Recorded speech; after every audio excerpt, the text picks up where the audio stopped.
Hey, did you know that the Geekoto tripods can be converted into a monopod? Well, it's actually one of the reasons why I ended up going with these, but recently I was asked to show exactly how to do that.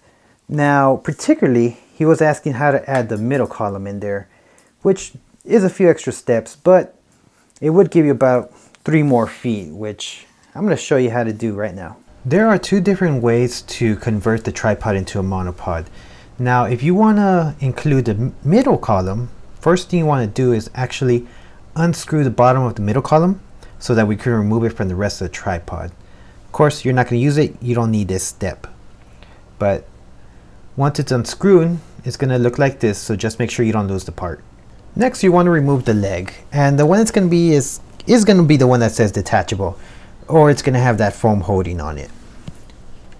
If you don't want the middle column, what you would do is remove the head by unscrewing it, hold on to that screw, because basically that's just going to go ahead and go into the leg, which is going to look like that, and just screw it in.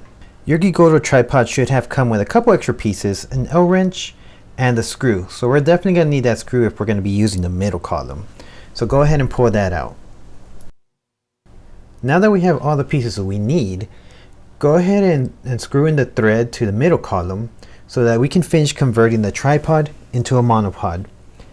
Now, if you want to know if the Geekoto tripods are right for you, check out the review video I did on it, and feel free to ask any questions, so I might make a video like this for you.